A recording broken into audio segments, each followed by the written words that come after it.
fala 9 de Av, esse é um dia muito triste no calendário judaico, geralmente cai no verão aqui em Israel, no finalzinho de julho e no comecinho de agosto, é o verão mamash, os dias mais quentes, é 24 horas, a gente tem umas orações especiais, e ao longo do século, Tisha B'Av tem sido um dia negro na história judaica. Ponto. A Mishnah vai listar para a gente 4 situações importantes, tá? Vamos tomar nota disso. 4 situações difíceis sobre o que ocorreu nesse evento de 9 de Av. Em hebraico, Tisha B'Av. Vamos escrever T-I-S-H-A, espaço, B, acento em cima, assim, uma separação, B'Av seria isso, B'Av. Tisha B'Av. Vamos falar todo mundo junto. Eu quero que vocês aprendam isso. Tisha B'Av. Tisha B'Av. Vamos lá, Graziela. Tisha B'Av. José.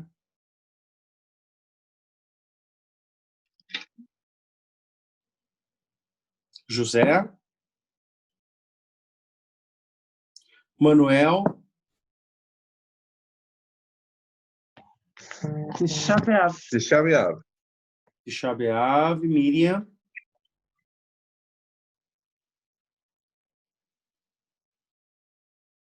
Paulo. Tisha B'Av. Tisha B'Av. Yafé מאוד, Miriam. Tisha B'Av. Tisha B'Av. Tisha B'Av. Tá, vamos escrever aqui para vocês. Alguém escreve lá no negócio para que a gente possa decorar. Esse é o nome da data que a gente guarda, tá? Para lembrança, aqui o Davi, entrou também o Davi, porque a gente vai lembrar da destruição do templo. Como agora o Antônio falou, e o próprio Manuel também falou, nesses dias, a Mishnah vai mencionar eventos específicos que ocorreram no 9 de Av. Primeiro, o Antônio e o Manuel falaram que nesse dia os 12 espias, eles voltaram a Moisés e 10 deles falaram mal da terra de Israel. Daí a gente aprende que é proibido, a gente recebe Gezerot Kashot, maldições quando a gente fala mal da terra de Israel. Tá? Tem que ter muito cuidado para não falar mal da terra de Israel, que acaba trazendo maldição. E a prova disso foi que o povo acreditou nos 10 espias, nos 10 espias, e por causa disso Deus disse, vocês estão chorando sem razão, eu vou dar no futuro para vocês razão. E aí a gente vai ver que ocorre a destruição dos 2 templos de Jerusalém. Qual o próximo evento que aconteceu que a gente lembra dessa data? Alguém pode me listar?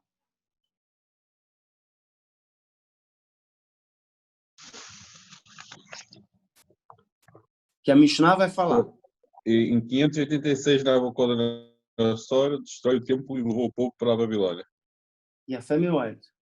Em 586, antes da Era Comum, Nabucodonosor destruiu o templo de Salomão e enviou os judeus para o exílio na Babilônia. Quanto tempo os judeus ficaram na Babilônia? Gente, isso aqui é o básico. 70 anos. 70 anos, tá? Eu quero ouvir das pessoas também, porque isso é a coisa mais básica do básico. Se a gente não sabe disso, a gente vai ter que trabalhar muito, mas muito mesmo. Que isso aqui é quase o hino do Brasil, né? O hino nacional, ou alguma coisa que a gente relembra, o feijão com arroz. Se a gente não sabe disso, então a gente tem que estudar bastante sobre isso. Há outro evento, em 70 antes da Era Comum, o segundo templo foi destruído pelos romanos e os judeus e as pessoas na Judéia dispersa, ou seja, já começa a segunda galuta que persiste até hoje, tá? E começa o exílio do povo de Israel, da terra de Israel. Então, se eu pergunto para vocês, o povo de Israel está hoje na terra de Israel?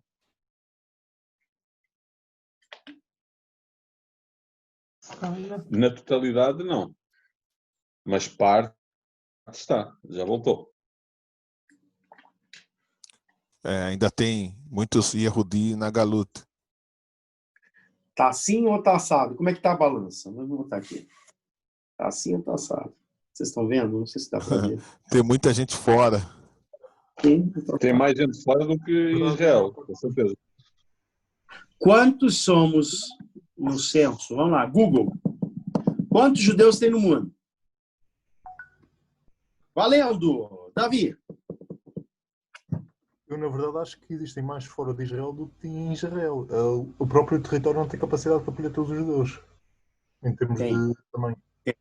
Tem. Tem mais Yehudi nos Estados Unidos do que o próprio Israel, né? Não. Agora a definição do que é judeu, né? Ah, lógico. Se é a Pia Lahá, ou se é conservativo, ou reforma, Tradição, é verdade. tradicional, se é religioso, até mesmo. Saiu uma enquete que vai chegar a 250 mil judeus fazendo aliá. Você acha que tem tudo isso para fazer aliá?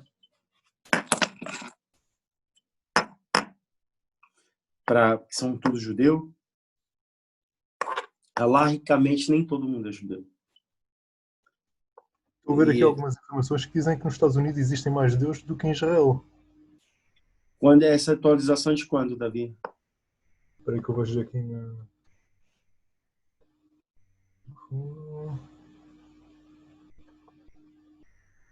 Hoje vive no estado de Israel cerca de quase 8 milhões de judeus. E na Europa do Leste também. Na Europa do Leste existia, né? Agora depois do Holocausto, acho que ficou menos. Ocidental, né? Você fala. Lo mexane, não é importante. Vamos continuar. Então, em 70 em 70 da Era Comum, tá? O segundo templo foi destruído pelos romanos e aí começa a diáspora, né? E a gente vive da diáspora. E aí a gente vai ver em 135 da Era Comum a revolta de Bar Kokhba. Bar Kokhba contra os romanos e foi esmagada, destruída a cidade de Beitá. E aí, nesse mesmo período, gente, a gente tem que entender uma coisa, historicamente falando. Aconteceu a conquista, os judeus estavam já se rebelando, tá? Contra os romanos, e aí uma parte de uma facção, ou de uma Hassidut, vamos botar isso, de um grupo de judeus, foram para o sul de Israel, lá perto, não é bem para o sul, foi lá para o Mar Morto, e lá tinha uma fortaleza. Qual é o nome dessa fortaleza, gente? Massada. Massada, e a fé meona. Lá em Massada, eles ficaram 2 anos, quase 3 mil pessoas, tá? Quem conhece Israel, vale a pena. Eu já fui, eu levo sempre pessoas lá. Só agora que eu não fui, porque eu ainda estou de bidudo, mas é uma fortaleza enorme, num monte muito alto, numa montanha. E eles ficaram 2 anos lá e os romanos tentavam entrar nessa fortaleza. Até um belo dia que eles conseguiram conquistar Massada, e quando chegaram lá, sabe o que descobriram?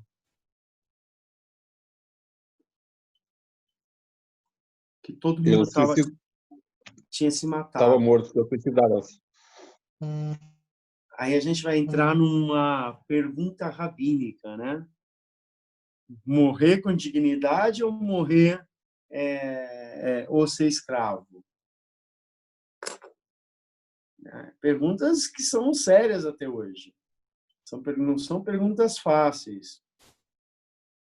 Mas isso a gente vai discutir mais adiante.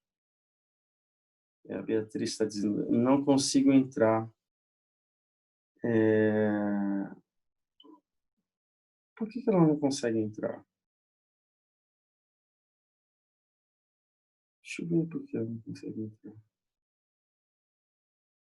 Beatriz.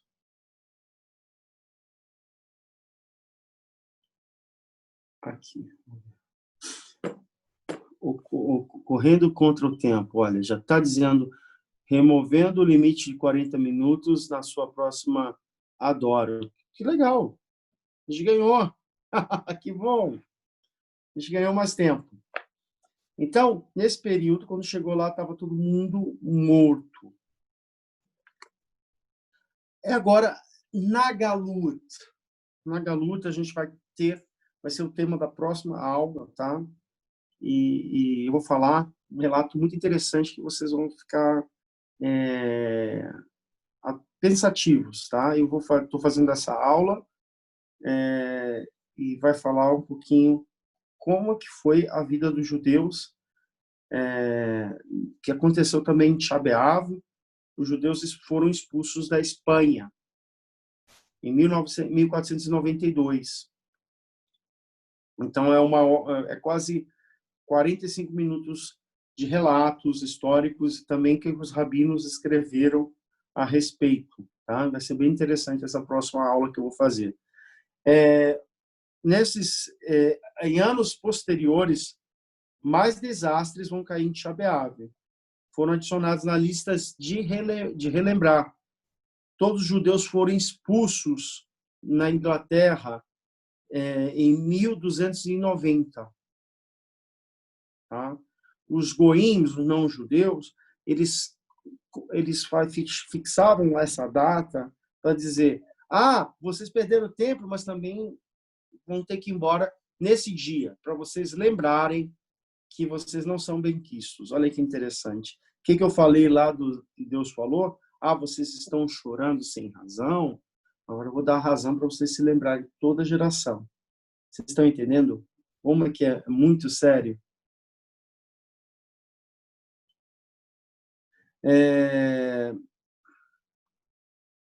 O mesmo destino aguardava os judeus de Viena, na Áustria, em 1670, que também foram expulsos.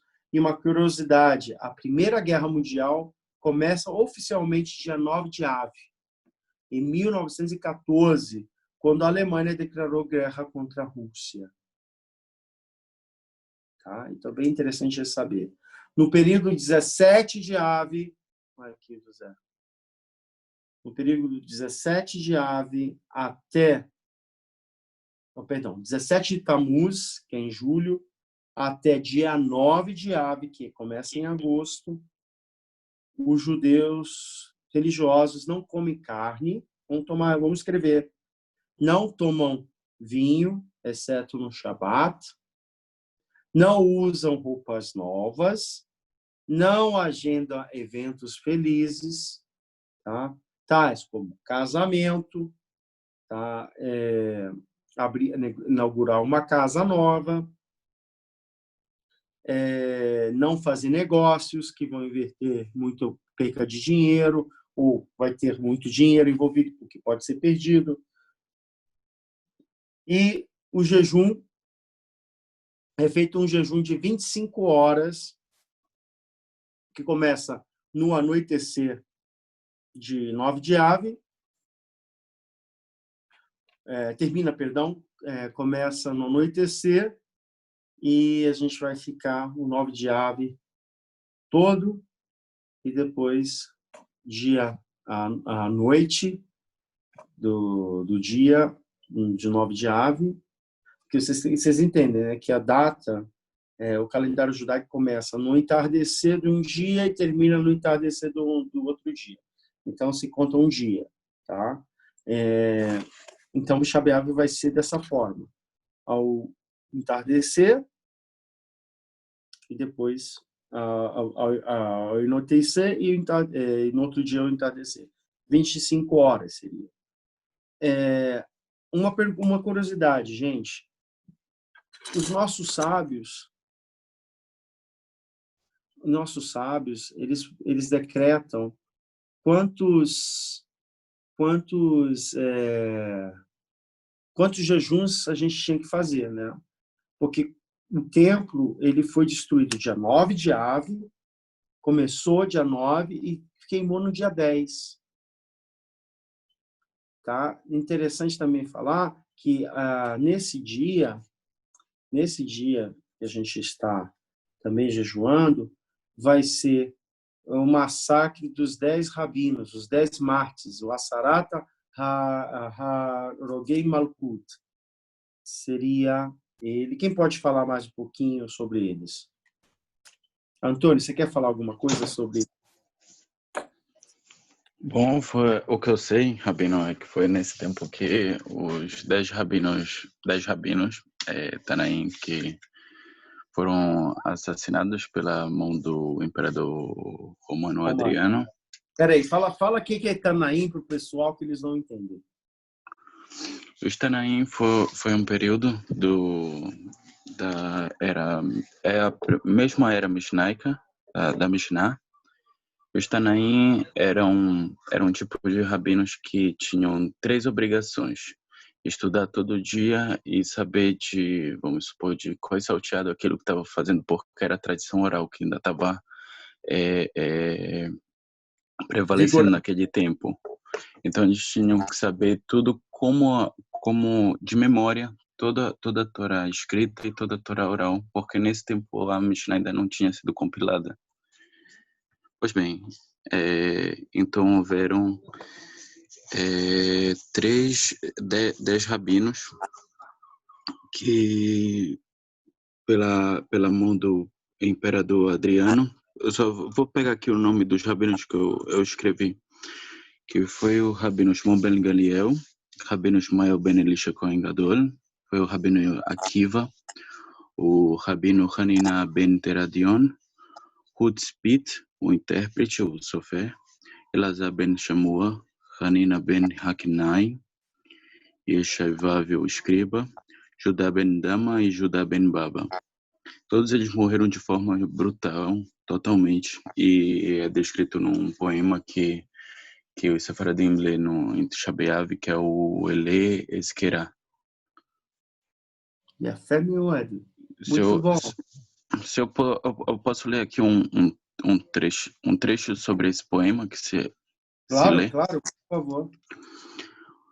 Segundo o poema Ele Esquerá, os 2 primeiros rabinos a serem... no poema, o imperador romano Adriano decide martirizar 10 rabinos como punição para os 10 irmãos listados na Torá que venderam seu irmão Yosef ao Antigo Egito. Ele justifica isso dizendo que a penalidade por isso foi a morte. Embora esse crime tenha ocorrido quase 2000 anos antes, a lei judaica não permite que os descendentes de alguém que cometeu um crime sejam punidos. O comandante romano segue em frente com execuções porque ele diz que não há ninguém como vocês 10 que são capazes de corrigir esse crime. Segundo o poema, os 2 primeiros a serem executados foram o Rabino Shimon ben Galiel e o Rabino Ismael Elisha HaKohen Gadol. O Rabino Shimon ben Galiel foi decapitado, enquanto o Rabino Ismael sofria, chorando sobre a cabeça decapitada. A filha do governante romano cobiçava o Rabino Ismael por sua beleza física. Quando lhe disseram que ele teria que ser executado também, ela pediu que ficasse com a pele da cabeça dele. Então ele foi esfolado. Quando os criados começaram a tirar a pele da cabeça do Rabino Ismael vivo e chegaram na parte onde o tefilim da cabeça é colocado, Rabino Ismael gritou e chorou até morrer. O próximo a morrer foi o Rabino Akiva, cuja pele foi varrida por pentes de ferro. Apesar da dor que o consumia, ele ainda era capaz de proclamar a providência divina no mundo recitando o Shema. O próximo sábio martirizado foi o Rabino Hanina ben Teradion, envolto em um pergaminho de Torá e queimado vivo. Lã úmida foi embalada em seu peito para garantir que ele não morresse rapidamente. Quando ele estava sendo queimado, ele disse aos alunos que podiam ver letras da Torá voando para o céu. Em seguida, o Rabino Judá ben Dama, que pediu a Adriano que adiasse sua execução para que ele pudesse observar seu último Shabat. Quando Adriano recusou, ele amaldiçoou César, levando Adriano a ficar furioso e desmembrá-lo no local. O próximo sábio a ser martirizado foi Yehudá ben Baba, que também pediu a Adriano que adiasse sua execução, desta vez para observar Shavuot. Adriano novamente recusou e novamente foi amaldiçoado pelo sábio. Yehudá foi estrangulado até a morte. O martes seguinte foi Hutspit, o intérprete, que foi apedrejado e crucificado. A exibição pública do cadáver mutilado de Hutspit foi citada mais tarde como uma das razões do motivo de ateísmo do Rabino Elisha ben Nabuya. Em seguida, Hanina ben Hakinai foi executado. O martes seguinte foi Yeshav, o escriba, que Adriano impaciente havia queimado até a morte. E finalmente Elazar ben Shamuia foi executado. Enfim, é esse o texto. Maravilha. Uma observação muito importante, o Antônio ele acabou de falar das Torás vivas. Na verdade, para a gente poder entender o que o Antônio citou, eu queria que vocês entendessem que não era um Gedolodol, eram 10 grandes da geração, era toda a Torá praticamente. Mas para poder chegar nesse nível de execução, mesmo com as proibições do ensino da Torá, mesmo com as perseguições, não era fácil ensinar a Torá ou estudar a Torá na terra de Israel nesse período. Tá? A gente vai, daqui a pouquinho mais, falar um pouquinho do período que antes que acontece a destruição do templo. Eu vou falar agora, para vocês poderem entenderem como é que chegou no final, como o Antônio chegou a falar.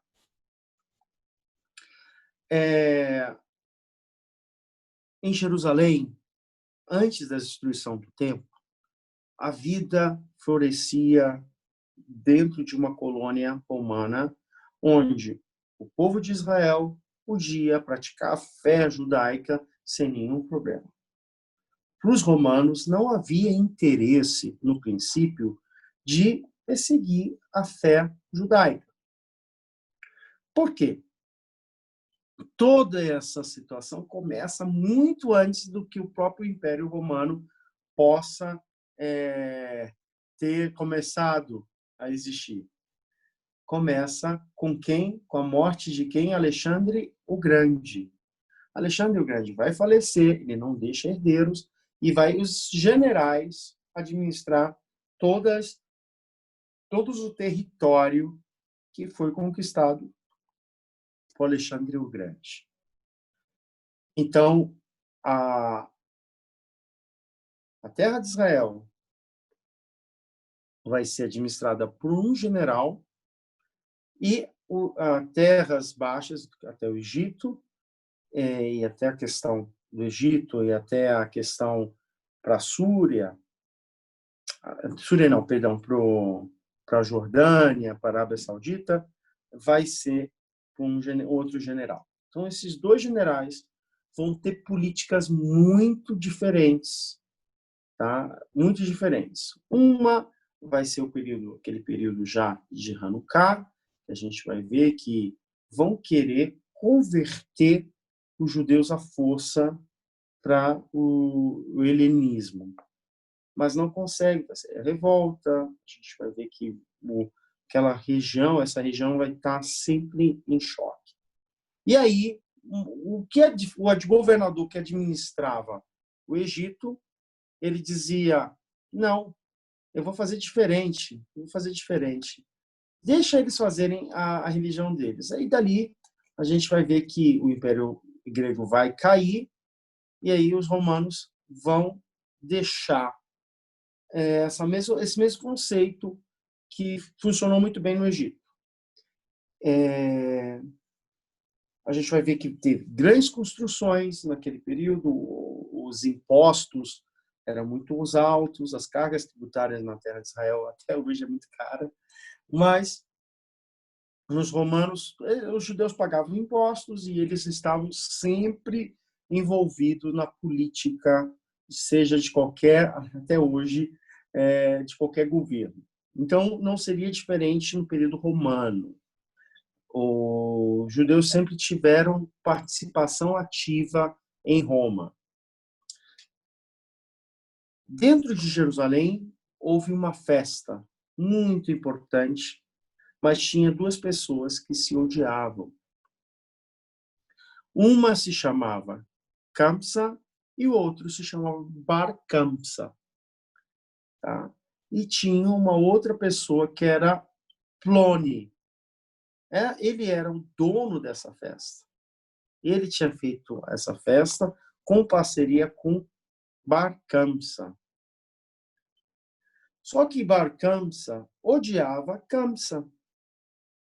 Quando foi distribuir os convites dessa festa, o garotinho foi levar o convite para Kamsa, dizendo, olha, você tem que ir na festa que vai ter toda a High Society de Jerusalém vai estar lá. Então, você está sendo convidado. Kamsa disse, mas uma das pessoas que estão fazendo essa festa é Bar Kamsa, ele me odeia. Então, será que ele quer fazer paz? Será que quer... Eu vou nessa festa. Ele foi. Chegando lá na festa, viu toda a grande nata da sociedade, a malta da sociedade, como fala aqui lá em Portugal.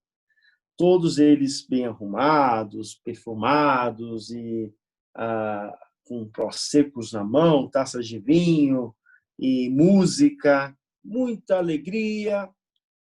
Kamsa chega e vai também se alegrar. Vai pegar um vaso de vinho, vai comer uma comida, vai ter dança. E quando chega Bar Kamsa, e vê que Kamsa está lá, barraco, né? Briga. Sai daqui! Você tem que ir embora agora. Essa festa é uma que eu também que faço. E Kamsa disse, não, por favor, não faça uma coisa dessa. Não faça uma coisa dessa. Toda a sociedade está aqui. Faz o seguinte, eu pago a minha alimentação, mas deixa eu ficar aqui até terminar e ir embora. Não, sai agora. Não, mas eu pago a metade da festa. Mas não me manda embora. E Bar Kamsa disse, não, vai embora. Eu pago toda a festa, mas por favor não me manda nessa situação. Seguranças! Pé na bunda de Kamsa. Jogou ele penetra na festa na rua. E aí, ele levantou e disse assim, mas vai me pagar. Vai me pagar. Nisso, ele se levanta e vai criar uma estratégia para se vingar de todos que estavam naquela festa. Sabe por quê? Porque todos? Porque ele estava o Cohen Gadol, estavam os rabinos mais dessa geração, estava todo mundo lá. Ninguém, ficou calado. Isso muitos anos depois que morreram os 10 mártires, tá, gente? Muito antes. E aí, o que acontece? Kamsa, ele vai chegar até a capital da Cesareia, da Palestina, né? Esse é o nome. Existia um nome específico para aquela região naquele período. Vamos lá. O Davi, que é bom de geografia, ou quem for, qual era o nome daquele período que os romanos estavam tomando conta? Não era a terra de Israel. Valendo. Quero ouvir de vocês. Filisteia? Hã? Filisteia? Não é Filisteia. Tan, tan, tan, tan. Tan, tan, tan, tan, tan, tan, tan, tan. E alguém vai... Henrique, você que é o cara aí. Antônio, qual era o nome da Palestina no período romano? Judeia. Judéia? Tem certeza?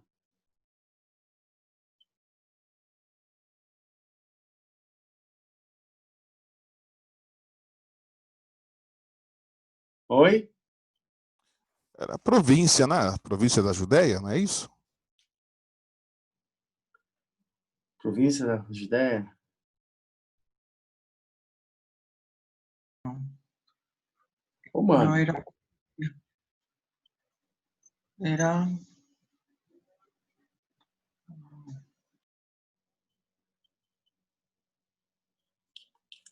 Na verdade, a gente vai ver que vai ter vários nomes, tá? Mas um dos nomes que você falou é Judéia. É Judéia, mas existia um outro nome. O que acontece? A terra de Israel é sempre relacionada com o povo de Israel. Então, o que os romanos querem fazer é tirar toda a coligação com o povo de Israel. Tá? Então, uma das coisas para você tirar a conexão é botar outros nomes, tá? Judéia, Palestina, todos esses nomes que para desvincular a conexão com a terra de Israel, com o povo de Israel ou com o Medinat Israel, com o país de Israel. Ele vai chegar na capital dela. Qual é a capital? Qual é a capital da Judéia? Cesareia. Cesareia. E a fé é minha outra. Quem respondeu foi o Paulo. Eu. Então, Cesareia. Tá? Quem estava lá era o governador romano. E ele vai chegar lá, olha, Camsa vai chegar lá e vai dizer, olha, os judeus estão querendo se rebelar contra você. E ele dizia, não pode ser. O povo judeu é sempre muito parceiro, a gente sempre tem muitas parcerias boas, você está mentindo. Não é verdade. Então, vou fazer o seguinte. Pegas um touro e ofereça para sacrifício. Vocês sabem que as 70 nações têm direito de fazer um sacrifício no templo. Então, era legítimo. Então, o governador disse, tudo bem, para tirar peso da consciência, e Roma já tinha experiência dos outros impérios, que criar uma revolta vai ser sempre muito problemático. Isso antes da destruição do templo, isso depois da destruição do templo, o gasto de manter a ordem nesses países era muito grande. Era coisa quase que a Inglaterra manter as colônias no Oriente. Né? Então, só para você ter uma ideia. Então, qualquer suspeita de revolta, isso gerava uma desconfiança muito grande. Então, o governador mandou um touro e mandou que Camsa levasse esse touro para fazer sacrifício num templo sagrado. Até então, vocês estão comigo, né? Chegou lá, na caminho, ele pega uma faca e rasga os lábios do touro. Né? E aí chega lá com o Cohen Gadol e fala, olha, o governador de Roma mandou trazer esse touro para ser sacrificado. E o Cohen Gadol disse, não. Passu, tá tarefa, não pode, tá impuro. Aí o Camsa falou, meu querido, você sabe de quem é esse governador, esse touro? É do imperador. Então, você tem que fazer o sacrifício. Não, a gente não vai apresentar nenhum sacrifício para o Eterno de uma forma errada. Camsa estava cheio de ódio no coração, porque ele foi maltratado. O mesmo que não aceitou, estava lá na festa, não falou nada. Então, o que foi? Esse touro voltou. Está aqui, eu não te falei? O povo judeu não quer. Né? E aí, o que acontece? Ele disse, então é assim, governador? Então vai lá, manda botar uma bandeira na frente do templo, a bandeira de Roma. Porque quem manda aqui é Roma, não é vocês. Vocês estão permitidos viver aqui. E o que acontece? Chega lá com a bandeira de Roma, quebra a bandeira, pau que te pega, os 3 soldados saem dali correndo. E aí relata. Aí o governador disse, o quê? Eles pensam que são o quê? Manda uma tropa. E agora, ao invés de botar na frente do templo, é botar lá em cima. E nisso, começa uma revolta dentro do templo de Jerusalém. Jerusalém é uma cidade fechada até hoje. E aí começa a briga. Com muita coisa, expulsa os romanos. Não vai ter bandeira de nenhum império em cima do templo. E aí o que acontece? Começa a virar uma bola de neve. E essa bola de neve vai culminar com uma situação muito difícil dentro do templo. O que é? Lá dentro tinha um armazém de Jerusalém, dentro de Jerusalém tinha um armazém para armazenar 3 anos de comida. Fechou a cidade, tinha comida há 3 anos, de trigo. Sabe o que os jovens fizeram? Queimaram. Porque houve discussão entre eles próprios lá dentro da cidade. Não, vamos entregar aos romanos, vamos fazer paz, senão eles vão destruir o templo. Os jovens não. Não, vamos fazer guerra, já chega, povo oprimido. Né? Isso parece coisa de esquerdista. Mas porque a gente está sendo vitimizado do planetário? Vamos querer luta ou morte. E aí, os mais velhos dizem, não, vamos negociar e tudo. No meio de tudo isso, existia 2 rabinos. Os primeiros dessa geração. Tá? Um se chamava, era um rabino bem velhinho, mas com uma sabedoria. Vocês vão imaginando um rabino bem sábio. Eu sempre imagino rabino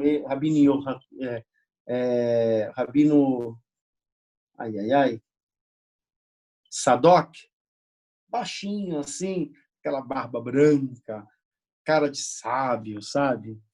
E ele era mestre do rabino Yohanan ben Zakkai. Vamos escrever esse nome. Yohanan ben Zakkai.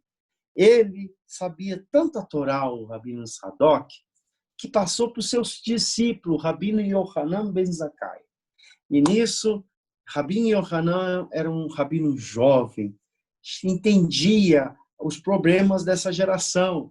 Então, a importância dos rabinos mais antigos para passar as informações e os rabinos novos para entender a geração, para poder continuar a Torá Kedushá.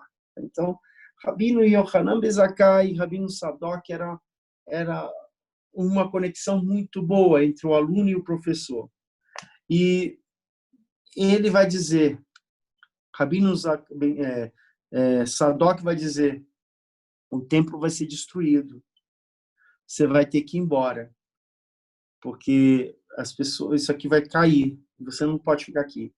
Rabino Yohanan ben Zakkai olhou para ele, não pode ser. Não, vamos fazer tefilá. Só que o Rabino Sadoc, ele jejuava 40 anos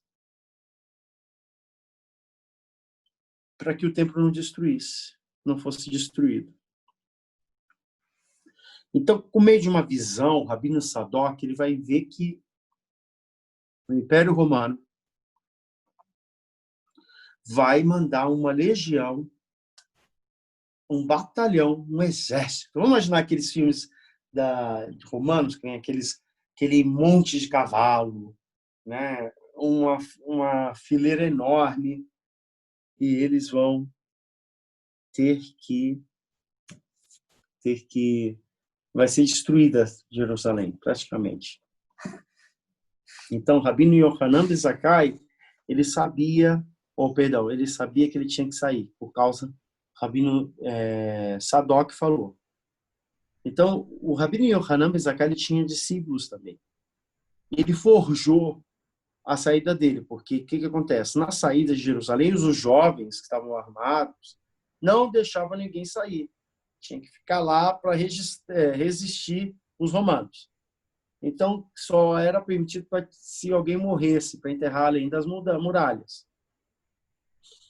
E aí, um belo dia, eles fazem a grande tramóia de botar um cão morto embaixo de uma rede. Botar o cão dentro de uma rede e o rabino Yohanan ben Zakkai deitar. Imagina o cheiro, né? E aí ele vai fechar aquela rede e vão pegar cada um no final para o outro para tirar a de Jerusalém. Quando estava para sair, um dos jovens revoltados disse: "O que você está fazendo? A gente vai levar esse corpo para enterrar." Então mas o costume é furar para ver se realmente está vivo, né? Porque ninguém quer um deserdor. E quem está levando? Rabino Yohanan ben Zakkai faleceu. Eu não conhecia o cara era muito conhecido. Deixa eu ver se realmente. Aí ela olhou, a cara ali estava lá com os olhos fechados. Vou furar para ver. Aí o rapaz falou: "Você vai furar o rabino?" Aí ele disse: Não. Passa logo, vai embora. E foi ali que o Rabi Yohanan ben Zakkai saiu de Jerusalém. Mas nesse exato momento que ele vai sair de Jerusalém, ele e os discípulos dele, alguém está com o som ligado. Obrigado. Nesse exato momento que ele está saindo de Jerusalém, das muralhas, ele vê aquela visão, né? Qual é a visão? Alguém sabe me dizer qual é a visão? Deixa eu botar aqui.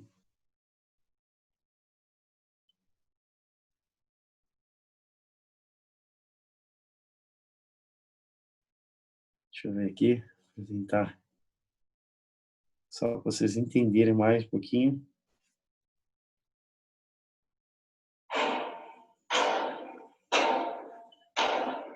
Rabino Yohanan ben Zakkai. Deixa eu botar no outro, porque você está saindo correndo de Jerusalém. E aí, ele vai olhar para frente, vai olhar aquela multidão.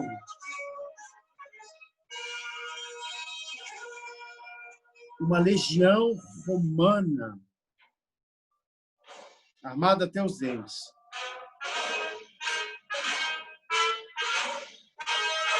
Que medo, né? Porque imagina, você não ter, como é que fala? Você não ter nem nada na mão, nem uma agulha. Você vê aquela multidão.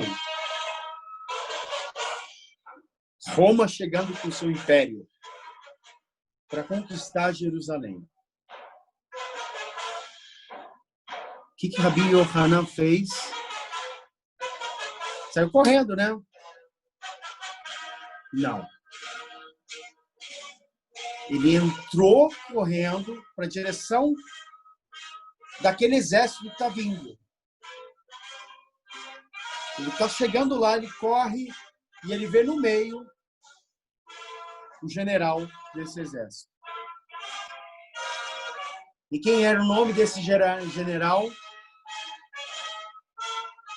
O grande sanguinário que ganhou guerras na Síria e destruiu os revoltados, títulos e títulos no Senado romano, o temível general Vespasiano.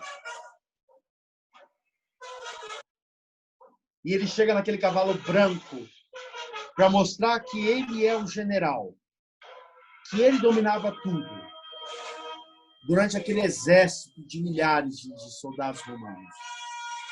Rabi Yohanan, com a sua túnica suja, com os pés descalços, vai chegar na frente daquele exército e vai Os cavalos estão vindo na direção. Rabino Yohanan faz ele parar. E ele para. O cavalo e aquele exército tudo para.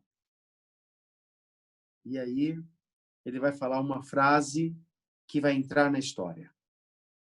Nossa, tá parecendo, vocês estão tão concentrados nisso.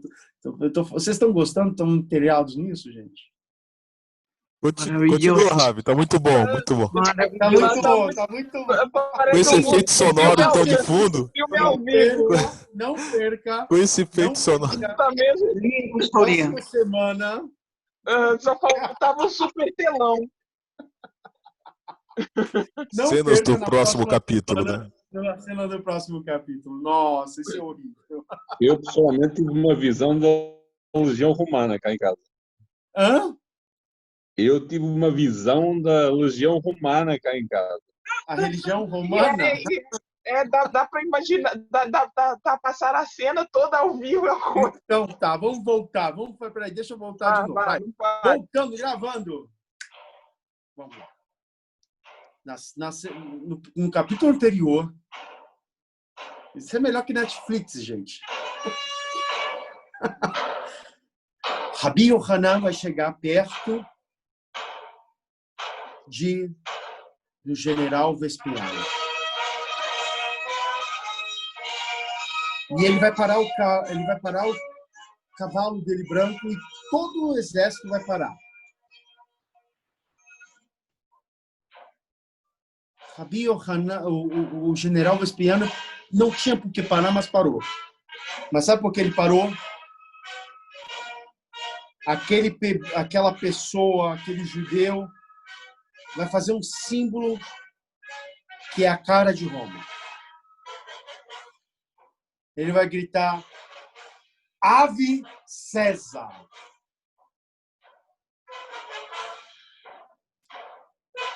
Ave César.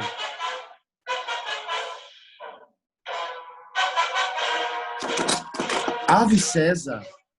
De repente, ele tira a espada dele e grita: eu vou te matar por duas coisas. Uma, porque você atrapalhou a legião romana. E a segunda, que eu não sou César. Eu sou representante do Senado. Eu sou representante de César de Roma. Quando ele vai meter a faca, vai passar a espada, vem um outro cavalo, cavalcando de direção oposta. Vespasiano! Vespasiano! Notícia de Roma. Notícia de Roma. Trazendo um rolo, uma carta. Notícia de Roma. Abra.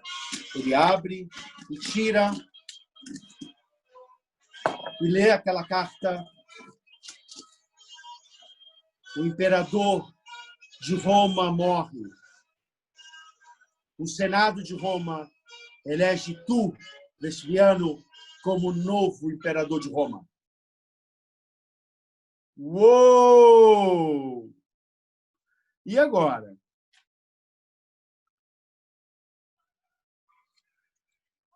Né? Como é que vai ser?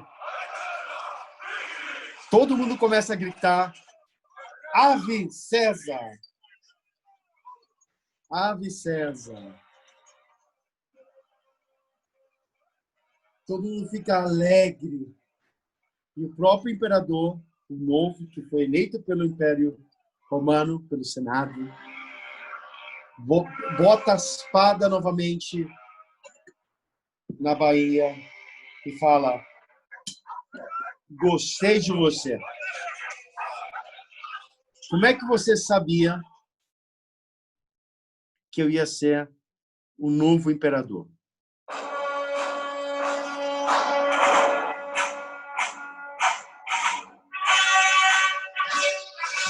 Eu vou fazer isso uma coisa. O que você acertou num momento tão glorioso da minha vida, pois agora eu sou o dono do mundo praticamente. eu vou te conceder 3 pedidos. Pensa bem. Eu não vou... Se você pedir, eu vou cumprir. Porque eu sou o novo imperador de Roma. Rabi Yohanan ben Zakkai pede, o primeiro pedido é que dê cura ao Rabino Sadok. O segundo pedido foi que salve a família do Rabino Gamaliel, descendente da linhagem do rei Davi. E o último, um pedaço de terra na terra de ninguém, do Yavne.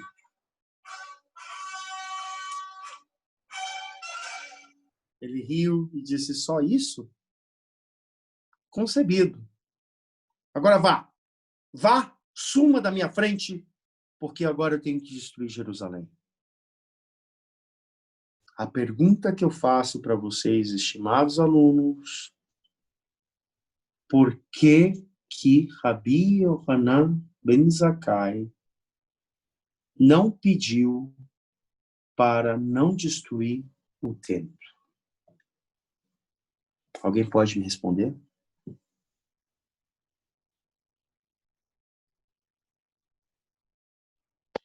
Porque não pode ser uma decisão do imperador de Roma. Como não? Ele que era o dono de tudo. Ele podia dizer que sim, que não ia destruir. Que ia botar todo mundo como cativo e levar para o exílio, como normal. Próximo.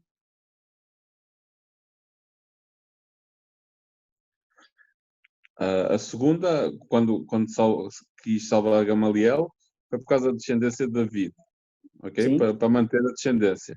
A terceira, Yavne, foi para onde os rabinos se congregaram todos, não é? Foi o refúgio dos rabinos depois da destruição do templo. A primeira era o sumo sacerdote, não é? E o Rabino Sadok, por que salvar o Rabino Sadok? Mas uma coisa bem interessante. Mas uma coisa bem interessante que eu esqueci de dizer. O imperador vai falar, olha, eu até entendo que você quer salvar uma linhagem de um reino que nunca mais vai existir, porque eu que sou o dono agora aqui. Agora, por que eu tenho que dar cura para um velho? Rabi Yohanan fala, olha, você não entende. Rabino Sadok, ele jejuou 40 dias e 40 noites. E por causa do mérito dele, o templo não foi destruído há 40 anos atrás. Se tivesse 2 Rabino Sadok, você nunca chegava aqui. Você vê o peso de um sadik, gente.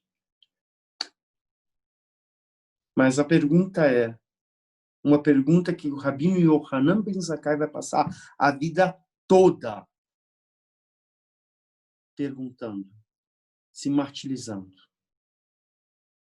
Por que eu não pedi para não destruir o templo?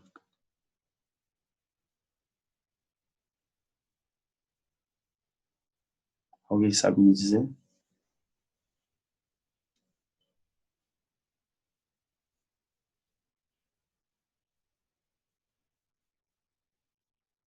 Era um decreto que não era um decreto deste mundo. Uhum. Não é um decreto desse mundo. Porque se calhar o sistema estava corrompido pelos romanos já. Então, de certa forma, ele viu isso como um decreto divino, não é?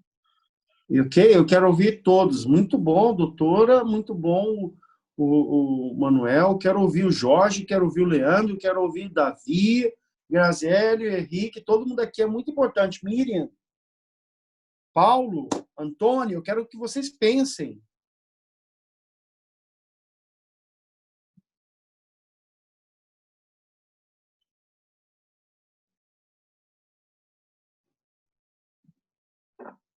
Rav, infelizmente o templo foi destruído por causa de ira e brigas internas do próprio povo Yehudi.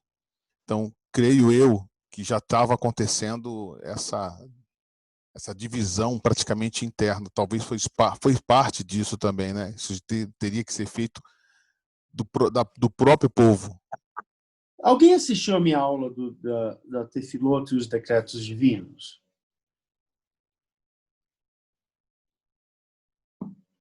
Alguém que lembra dessa aula? Eu fiz agora eu fiz em Portugal essa aula. Se vocês não viram, por favor, vejam novamente no nosso canal no YouTube. Tá lá. Vale a pena. Uma tefilá, sim, pode decretar, pode anular mal decretos. Até o último momento a gente pode fazer techuvá. Tá? A próxima aula, agora quarta-feira, a gente vai falar de um tema totalmente muito interessante, que o pessoal tem muitos mitos. Vou falar de The Book, mas é uma outra situação que revés também a questão dos decretos divinos. Senhores, Rabi Yohanan, ele não vai pedir o templo, sabe por quê? É muito simples. Roma, ela sabia que se destruísse o templo, elas iam entrar para a história como a primeira nação que destruiu o povo de Israel. Vocês se lembram quando a gente saiu do Egito? O mundo inteiro temeu Hashem e temeu o povo de Israel, que era um povo indestrutível. Percebe? Nós fomos atacados por Moab. Percebe? A gente teve baixas, mas a gente persistiu. Mas o símbolo maior, que era o templo, que nenhum império conseguiu, e nem os gregos conseguiram, os antecessores, os posteriores do Império Romano, conseguiu. Então, Vespasiano já tinha entrado na história só por destruir, junto com Titus.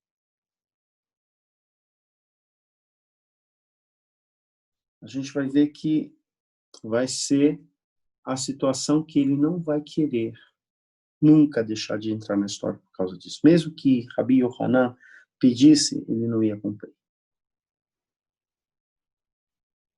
Então, foi essa a decisão que Rabi Yohanan ben Zakkai vai passar a vida toda perguntando, e vai ter um silêncio. Deus não vai falar para ele. Ele vai imagina vocês passar por uma experiência dessa e você não sabe se você fez errado ou se fez certo. Na verdade, salvar Rabi Sadok vai salvar ele, vai ser salvo, porque sabendo que Rabi Sadok vai estar dentro do Beit HaMidrash do Yavne, que ali vai começar tudo de novo, um restar novamente. Pois, Então, ele já tinha a ideia desse restart, não é? Esses 3 pedidos eram era como se fossem 3 grandes segredos. Ele sabia de tudo novamente. Ele sabia que mesmo que ele pedisse, ele nunca ia ser aceito. O templo já estava destruído espiritualmente. Então era preciso, começava um período muito interessante para o povo de Israel. E depois, algumas gerações depois, 70 anos depois da destruição do templo, os romanos vão permitir que os judeus possam ir ao local onde era o templo. E quem vai subir lá depois de 70 anos? Os árabes. Hã? Árabes. Não. Grande Rabi Akiva com sábios. Esses 10 que o Antônio acabou de recitar, esse poema lindo, foi um poema Tragashoti, Antônio, foi um poema que me fez pensar muito. Depois passa para mim, para depois fazer um fundo musical para poder dar essa aula, para vocês poderem entenderem realmente como a importância dos sadiquim, dos gedoladolas, das pessoas que chamam para Rabi Akiva chega com esses grandes sábios. E esses grandes sábios começam, são 10. E esses grandes sábios, 9, começam a chorar. Chorar desesperadamente. Ai, o templo, a gente não tem mais. Olha como é que tá. Sabe por que eles choram? Alguém sabe me dizer? Se você não sabe, vocês nunca vão esquecer. Porque eu vou ensinar para vocês. Os sábios choram porque ver saindo do Kodesh Kodashim, do Santo dos Santos, uma raposa.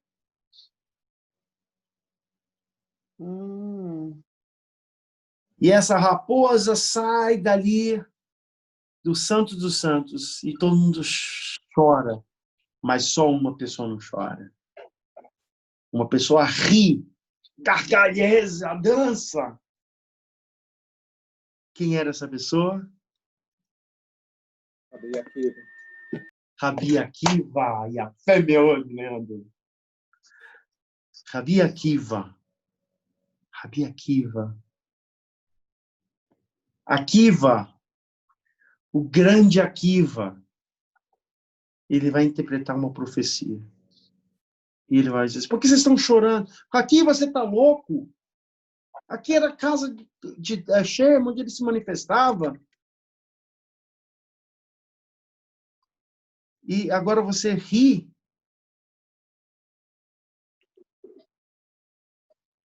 E aí ele vai falar, você não entende. Você não entende. Por que ele não entende?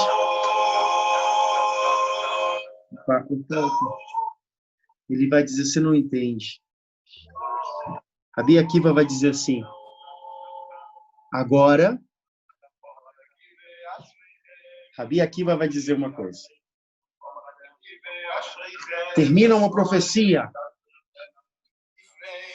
Essa profecia foi profanada, foi proferida por um profeta que foi assassinado. Quem foi esse profeta? Antes da destruição do templo, foi um profeta que morreu. Por ele falar uma profecia que Hashem ia destruir o primeiro templo e depois ia destruir o segundo templo.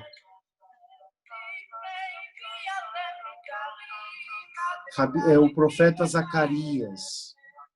Ele foi assassinado. Então, Rabi Akiva vai ser assassinado e começa a profecia da destruição do templo. E ali termina quando Rabi Akiva vai chegar ao monte do templo e vai ele dançar de alegria. Gente, só o peso desse sadik. E ele pergunta, por que você está chorando? Você não tem que ficar chorando.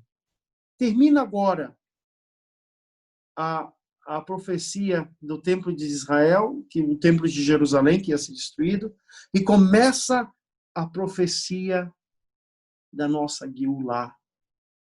A gente está na diáspora, mas Deus vai trazer a gente de volta. Rabi Akiva, a força de Rabi Akiva, ele conseguiu ver hoje o povo de Israel voltando. Diz os nossos sábios. Está fechado. Nas sinagogas do mundo inteiro, a gente diminui a luz. A gente tem a Ner Tamid, aquela luz na frente da sinagoga, sempre ligada. A gente acende uma vela na frente do Echal. Ninguém vai para a sinagoga com sapatos de couro. E aí a gente vai ler os livros de lamentação. Vamos relembrar a destruição dos dois templos. É um momento muito pesado. Sentamos no chão, trocamos a roupa da Sefer Torah, viramos ela, botamos ela de trás para frente, ou botamos uma roupa preta. Muitas pessoas botam cinza na testa para lembrar a destruição. E aí, no final disso tudo, a gente vai fazer nossas orações. Não se pode dizer shalom, não pode se cumprimentar na saúde, no negócio. Oh, como é que você está? Não, você sai como se tivesse todo mundo de mal, porque foi de luto, não se pode cumprimentar as pessoas. Tá? E no dia seguinte a gente vai ler a Torá, vai se ler a Torá, se tiver a Torá, na frente, e não se bota tefilim. Algumas pessoas, Kenazi não bota tefilim de manhã, Sefaradi bota, mas sentado, senta, fica em pé. E à tarde, na Minhá, a gente bota de novo tefilim, 25 horas. E aí, né, a gente acredita que Tisha B'Av, que é uma data triste, uma data de luto, vai se converter uma data de alegria. Porque nesse período nasce Mashiach, Menachem Ave, vai nascer nesse mês, Mashiach. E assim o Senhor dos Exércitos, o jejum do 4º mês, bem como do 5º, do 7º e do 10º mês, se tornarão para a casa de Jacó em regozijo, alegria e festa e alegrias. Amai, pois, a verdade e a paz. Quem vai falar é o profeta Zacarias 8:19. Rabino, posso perguntar uma coisa? Claro. Quando você beber um pouquinho d'água. Eu estava a pensar aqui que é interessante que ninguém destes conquistadores que passaram por ali, tanto Nabucodonosor como os romanos, eles não conseguiram ficar com o templo em pé. Eles ficaram com as ruínas do templo. Ou seja, eu não sei se... Mas isso é uma coisa que estou aqui a pensar, é uma pergunta que estou a lhe fazer. Pergunto eu se isto também não evitou que o templo fosse mais profanado do que teria sido até o momento das destruições deles, dos dois templos. Na verdade, o templo ele vai servir com uma condição, né? Deus vai chegar a um ponto. Quem viu as minhas aulas vai ver que a Tefilá foi aquela quando a gente fez Anshe Knesset Agadol na Tefilá, como foi feita umas aulas passadas na sua Tefilá. Eu falei uma coisa bem interessante, que Deus não precisava do local. Deus não precisava do templo. Deus fez o templo para que ele fizesse uma morada na terra. Mas os homens podiam fazer todo o serviço tranquilo. E havia, no segundo templo, tudo perfeito, não era profanado. Só que... profanado por eles, pelos romanos, se quedassem em pé, entendeu? O que acontece? Talvez você tenha razão, mas o primeiro templo, Nabucodonosor já sabia que tinha destruído, porque o próprio Deus, o próprio Hashem mandou Nabucodonosor destruir. O segundo templo foi destruído porque Kadosh Baruch Hu apareceu para Nabucodonosor e disse que era dessa forma, porque o povo pecou. A gente vai ver lá no Daniel, quem for lá ver o livro de Daniel, vai ver que ele vai ter sonhos, e esses sonhos são sinais que Deus ele quer que destrua o primeiro templo. Agora, uma coisa que eu entendo, e isso eu vou já encerrar a aula, porque a gente está com o livro liberado, são quase 00:15, olha que coisa boa. É isso que eu estou olhando aqui, e o tempo não está indicando nada. Eu falei, será que está normal? Não, então a gente ganhou bônus, é muito bom. O Félix sempre fica de olho no tempo, né? O Félix hoje está aniversário. Então, a gente tem essa vantagem que o templo ele teve um papel primordial. A pergunta hoje, para que a importância do templo? Eu faço essa pergunta para vocês, gente. Para que a gente quer o templo?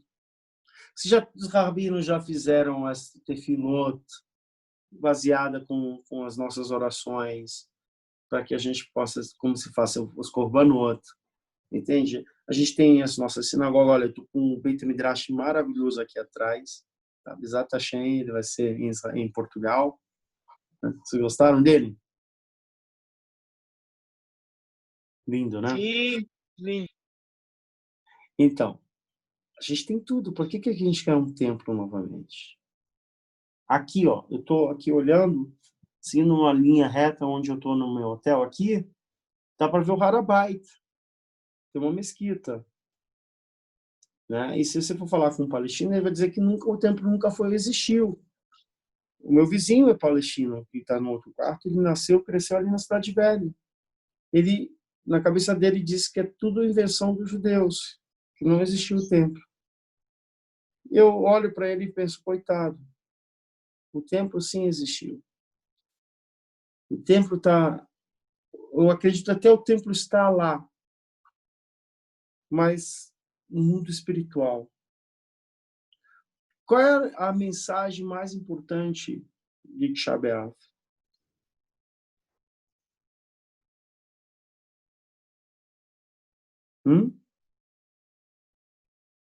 Qual é a missão mais importante, a lição mais importante de Tisha B'Av que a gente aprende aqui?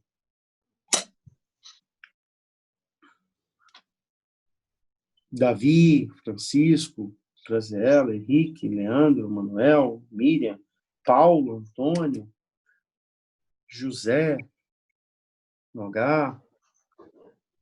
Qual é a missão e a mensagem que a gente vai lembrar e vai aprender da destruição dos 2 templos? Eu acredito que nós precisamos novamente da presença do Eterno, Kadosh Baruch Hu, aqui nesta terra. Esse Kadosh Baruch Hu está sempre conosco. Mas nós não temos o templo. É como se nós não... falta-nos, sentimos um pedaço desse vazio. Há um vazio a ser preenchido. Você acha que a gente, com o templo hoje, a gente está preparado para ter o templo? Não. Ainda não. Não estamos, não. Uhum. Espiritualmente, não. Não. Noga? Sim. A gente está preparado ou não está preparado para ter o templo?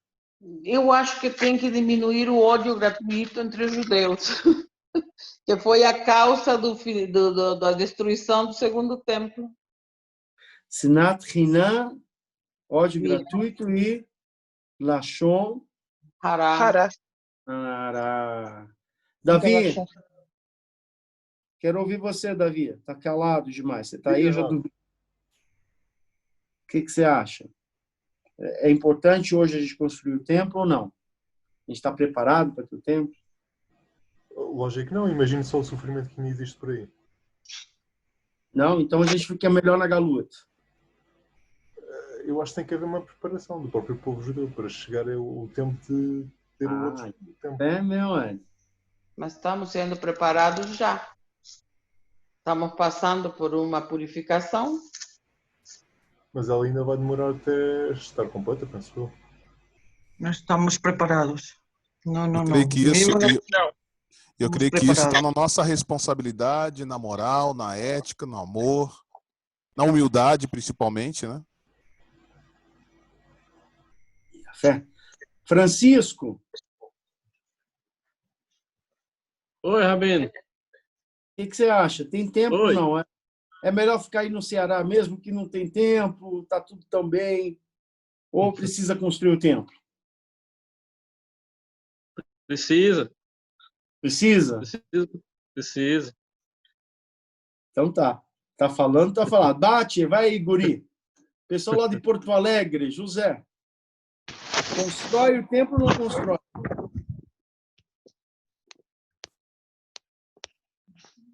Desculpa, Rabino. Templo de Jerusalém, constrói ou não constrói? Desculpa, Rabino, tô com problema na conexão. A conexão atrapalhou. Miriam, querida. Qual é a tua leitura da destruição de... Constrói o templo ou não constrói? A gente está preparado para construir o templo? Neste momento não, mas com fé, com esperança, com amor, com a união do povo judeu, eu acredito que sim, assim será. Leandro? Então, Rafa, eu acredito que faz mais de 2000 anos, né, que o templo ainda não foi construído, né? Acho que já passou muitos milênios de anos, né, para ser construído, né? Acho que para mim assim deveria ser construído. Acho que eu acredito que vai estar pronto para ser construído. Eu acredito muito nisso. E a fé, meu Paulinho? Paulo Franco. E Rabino, então eu não sei, não. Eu não sei. Porque eu acho que não, se fosse a hora já teríamos construído o templo. Então, eu acho que não. Vai haver, né? Ainda que seja espiritual. Acho que primeiro o templo ele tem que ser construído espiritualmente. Raham Antônio, vai lá, fala alguma coisa. Constrói ou não constrói? Fica aí no Porto ou vem para Jerusalém? Antônio, não foge, não. Eu concordo com a senhora Nogar. Gente, é muito importante ouvir vocês. Tá? Os nossos sábios falam que cada geração que não se empenha em construir o templo é como se essa mesma geração destruísse o templo. Uau, que duro. É muito duro. É como se nós tivéssemos assinado o contrato lá, dizendo vamos renovar por mais 1989 anos que o templo foi destruído. Não tem nem 2000 anos, tá? 1899 anos. Então, está chegando a quase 2000 anos que o templo foi destruído. Mas, nesse período, cada geração não estava preparada. A gente não estava na terra de Israel. Uma das coisas que a gente teve quase o tempo de volta foi em 1967, quando o rabino Shlomo Goren ele vai entrar no Kotel e automaticamente ele vai conquistar o Kotel e ele vai chegar lá em cima. Eu vou mandar depois a foto dele. E ele, rabino do exército de Israel, ele vai subir. Agora vamos pegar o templo. Chegou a hora. E aí ele com a farda, com o shofar, com o Sefer Torá, ele passa o Sefer Torá para um soldado e ele vai pegar uma dinamite, uma granada e vai tirar isso e vai jogar naquela mesquita. Nisso aparece o Darth Vader, não, é o Moshe Dayan. Moshe Dayan aparece com uma pistola e disse, olha, se você jogar, eu te mato. Abaixa isso e não destrói a mesquita. Ou seja, a gente estava quase lá. Porque se destruísse aquilo, a gente construía o templo. Isso é o mais próximo que a gente teve nessa geração de construir o templo. Agora o templo, hoje a gente pode visitar, já entrou durante 5 ou 6 anos, 3 anos, perdão, já entrou na questão social israelense. Quem quiser entrar na esplanada do templo pode fazer as voltas lá. Antigamente, a primeira pessoa que fez isso, os árabes fizeram intifada, foi horrível, mas pouco a pouco a gente está indo. Então, eles já nem ligam mais. Porque os árabes, se eles não soubessem que a gente Eles têm tanta certeza que a gente vai construir o templo que eles rezam 5 vezes no dia. E qualquer coisa que acontece lá, eles piram. Se o povo judeu soubesse e tivesse essa tal fé como o povo árabe que a gente vai construir o templo, a gente já tinha construído. Nós mesmos que destruímos o templo todos os dias. Por isso, é uma reflexão que a gente deve fazer. Eu espero que vocês tenham gostado da aula e eu quero ouvir aquele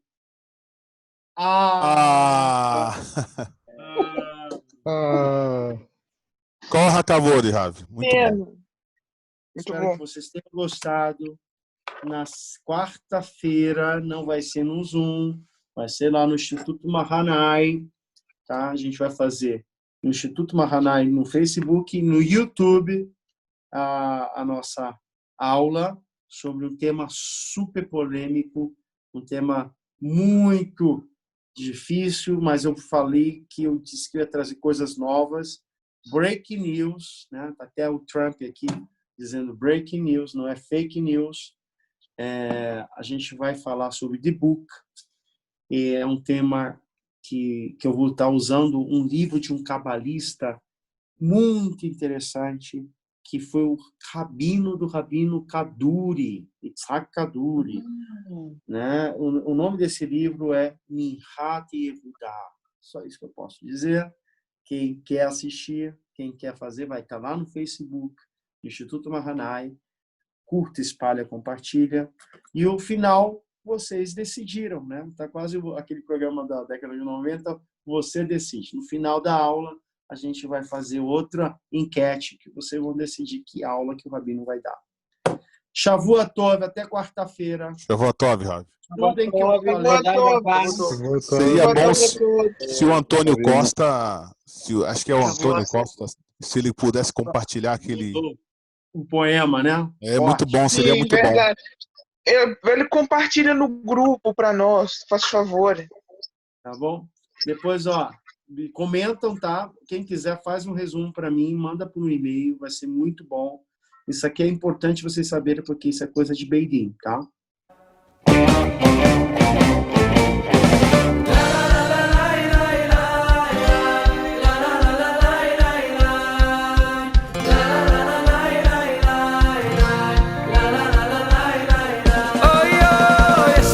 Deshet